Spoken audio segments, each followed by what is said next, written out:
Join the movement. Go all electric with Pure Electric.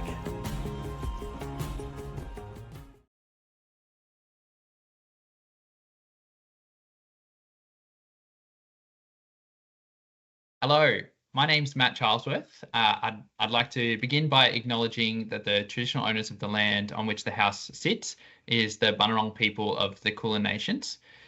My partner Rosie and I purchased this house in 2021 as first home buyers. And what's unique about our energy efficiency retrofit is that we were on a budget and we had to adopt a DIY mindset to make some improvements. And I've got some great results that I'd love to share with you all. Just quickly on the climate, it's in a place called Wonthaggi, which is 2 hours southeast of Melbourne. Approximately 90 days of heating in the winter and 30 days of cooling. We get frost in the winter and the odd kind of 40-degree day in summer.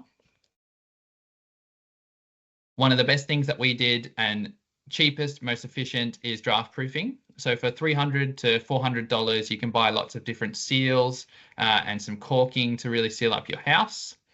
One of our best improvements was the top right photo of a draft stopper that goes on the top of your exhaust fans. Previously, they were just open to our ceiling cavity, letting out all that heat or cool. Insulation, also a bang for your buck improvement. There was existing insulation in the ceiling, but we purchased additional insulation to go on top. So combined, we have R6.0 in the ceiling. Underneath the floor, there was a small crawl space. So across a few weekends, we were able to put R2.5 glass wool bats up into the bottom of the house. Our windows are standard. So we were also able to purchase some reasonably cheap blinds from Spotlight, some honeycomb blinds. And when we open and close them at the right times during the day, they do provide some resistance from the cool in winter and the heat in summer. Just going to acknowledge we did get lucky. The house has passive solar design. So on the right there, the image that's on winter solstice, and we've got the light and heat streaming into our living room, which is, fantastic design. It not only helps your mood from having the sunlight in the house, but also it's the free heat that's coming from the sun. And North Wonthaggi hasn't been connected to mains gas. So the house was already all electric when we moved in. So we had a bit of a head start. We heat and cool the house with just one split system in our living room. And one of the easiest things that you can do today is just to close doors. So zoning off the house, and we find this to be really effective. You just have to heat and cool less area, which is a fantastic improvement. When we do need it for the rest of the house, we open the doors. And in the really hot nights, we've got the ceiling fans in the bedrooms, and the really cold nights, we have, heavy doonas, heavy throws, and an electric blanket or an electric mattress topper. And that works really well for our climate. The biggest investment for our house for energy efficiency was the solar system. So for approximately $10,000, we had the 8 kilowatt system installed with a Fronius inverter. And we did this in our second year of energy retrofitting. With the appliances and fitting, there was an existing heat pump hot water system. We replaced the shower heads with ultra low flow shower heads and had an electric mower and electric whippersnapper to suit. We can charge those batteries when the sun's in the sky and the solar is producing the energy. And we were able to get our hands on a secondhand heat pump dryer. So when we're not able to line dry, we can use the heat pump dryer, which is great. Very energy efficient model.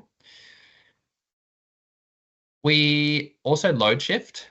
So even if we're leaving the house for the day, some of our appliances have delayed starts on them. So like our dishwasher, washing machine, and the heat pump dryer, you can set to start during the middle of the day when you're not home. So this is just an example graph here of the way that we're using the most of our solar energy, the biggest investment we've made on the house. So the gray is the solar produced, and the yellow is our usage in the house. So as you can see, we're using energy throughout the day, which is great.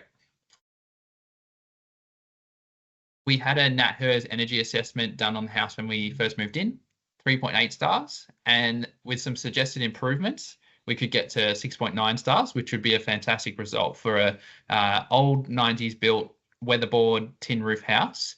We're not quite there yet at the 6.9 stars. That would involve replacing all of our current single glazed aluminium windows with double glazed units. So we're working towards getting to that point.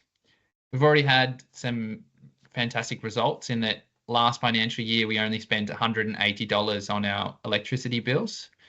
We had 3 people living in the house at any one time during that period of time, and really low energy costs and good comfort. If you come and have a look at the house on the 2025 Sustainable House Day, you'll also see our native garden in the front, which used to be lawn, a productive garden out the back for veggies and fruit trees, and a cat enclosure as well, which is a new addition. 3,500 litre rainwater tank. We use that to water the vegetable garden. I was able to get that secondhand as well, so still cost efficient. They're just a few things that I think you'll see if you come out here, and you'll appreciate if you come to look at the house on Sustainable House Day. And yeah, just really want to hammer home. I guess that's the unique thing about our house is we haven't spent a whole lot of money. We've been on a budget, so it might suit you as well. You might be able to do the exact same improvements on your house and get the great, get to a point where your house is reasonably efficient, which is, fantastic.